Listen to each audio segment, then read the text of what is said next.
Hai book lovers, jumpa lagi dengan saya Kiki. Pada video kali ini aku akan mereview sebuah buku lama bergenre romance, yaitu Dirty Little Secret.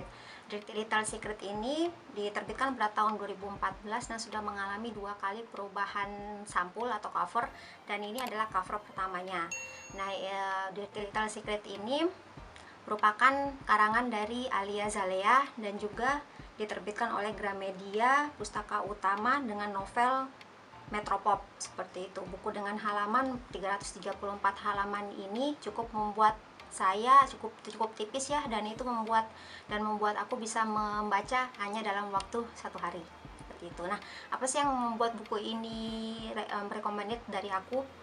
Nah, dari sisi cover sangat menarik, karena di sini covernya terlihat ada sebuah kotak hadiah dengan kaos kaki. Nah, di sini kita lihat sepertinya sepasang kaos kaki, namun ini bukan sepasang, ini 2. Jadi motifnya sama namun berbeda. Jadi ada yang berwarna hitam dan ada yang berwarna biru. Nah, disinilah teka-tekinya nih sebenarnya, ada apa dengan kaos kaki ini? Ini kaos kaki anak-anak ya, seperti itu.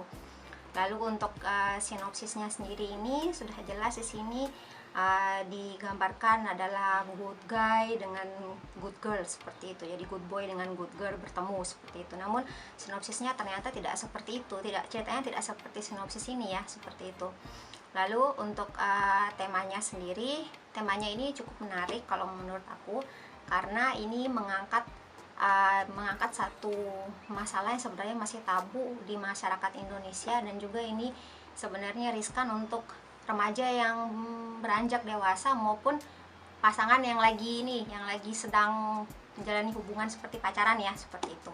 Oke, dari alur ceritanya ini berawal dari Ben Barata yang bertemu dengan Jana Utomo. Jana Utomo ini sendiri adalah mahasiswi baru di salah satu universitas di Iowa, United States atau Amerika Serikat.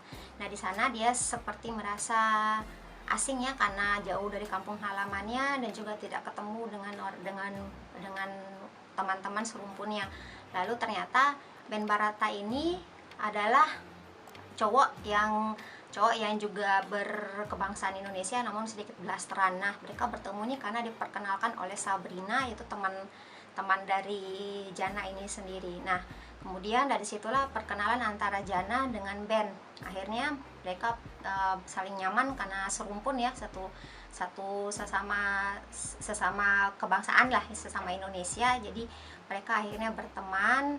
Ben juga nyaman dengan Jana juga nyaman dengan Ben. Akhirnya dari teman kemudian mereka pacaran, istilahnya seperti itu. Nah, karena suatu hari karena pengaruh alkohol mereka terlibat kecelakaan yang seharusnya tidak mereka lakukan seperti itu, dan kemudian menghasilkan apa yang tidak seharusnya. Oke, aku belak-belakan, Jana berbadan 2, seperti itu. Nah, pada saat itu pikiran Jana berpikir, oke, kalau si Ben ini good guy lah, seperti itu. Karena memang kesehariannya si Ben ini memang good guy dan memang seorang yang lembut dan juga baik hati dan berkepribadian baik, seperti itu. Namun ternyata pada saat Jana memberitahukan bahwa dia sedang berbadan 2, Ben yang panik dan tidak bisa memikirkan solusi lain akhirnya mengatakan suatu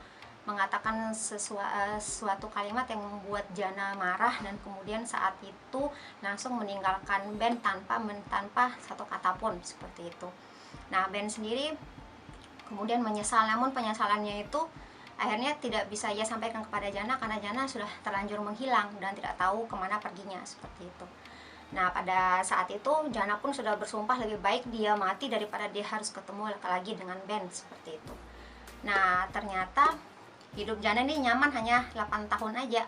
8 tahun setelah itu, secara tidak sengaja Jana dengan Ben ini kembali bertemu di Jakarta, dimana waktu itu Ben kembali ke Indonesia untuk bertemu dengan orang tuanya, lalu tidak sengaja ketemu dengan Jana di acara amal yang dihadiri mereka berdua. Nah, pada saat itu kemudian langsung muncul kembali istilahnya Ben itu ternyata belum bisa move on dari Jana. Jadi selama ini memang dia mencari Jana, namun karena memang hubungan mereka cukup singkat, jadi Ben sendiri tidak tahu Jana tinggal di mana atau ia berasal dari daerah mana di Indonesia. Nah, pada saat itu Ben pun tahu kalau sebenarnya Jana belum nikah. Akhirnya, nah dari situ Ben mulai kembali mengejar Jana. Nah, tapi Jana sudah terlanjur benci pada Ben. Jadi semakin Ben mengejarnya, semakin ia menghindar. Nah, pertanyaannya nih, bisa nggak nih Ben berhasil nggak nih untuk menaklukkan kembali hati Jana di saat Jana benar-benar benci sama dia?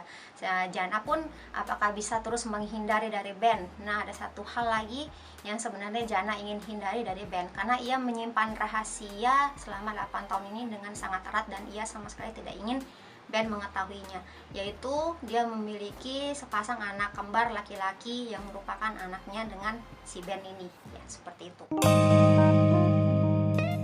Oke, di sini udah tahu ya ceritanya. Di sini udah tertarik banget aku buat baca cerita ini, dan memang ini seru banget sampai terakhir.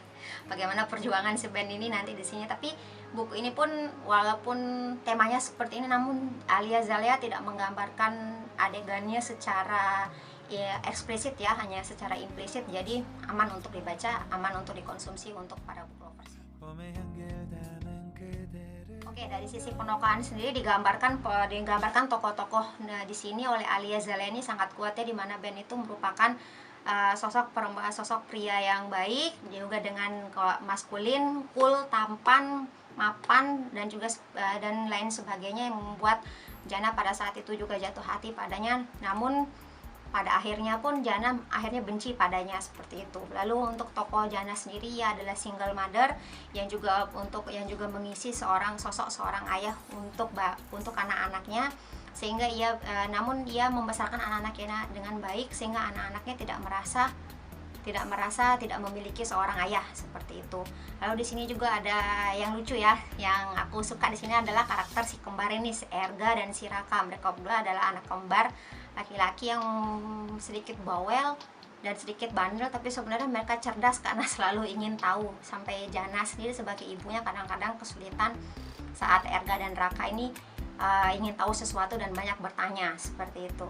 Lalu di sini juga buku ini aku senangnya karena di sini mempunyai pesan moral ya. Pesan moralnya itu adalah sebelum berbuat pikirkanlah konsekuensi, karena semua perbuatan kita pun belum tentu itu endingnya akan baik, seperti itu. Ini sudah dirasakan oleh kedua tokoh di dalam buku ini. Lalu buku ini recommended banget untuk teman-teman semua. Dari covernya sendiri aku menilai mungkin 8 dari 10, dari ceritanya mungkin 9/10, seperti itu. Oke, book lovers, mungkin itu aja review dari aku untuk buku Dirty Little Secret ini oleh pengarang Alia Zalea. Info bahwa Alia Zalea ini adalah novelis Indonesia, salah satu novelis Indonesia kesukaan aku, dan bukunya juga semuanya bagus-bagus. Jadi buat teman-teman tidak ada salahnya untuk mengoleksi buku dari Alia Zalea ini. Sebelum aku tutup, aku minta tolong tuh jangan lupa like, komen, dan juga subscribe. Oke, book lovers, terima kasih.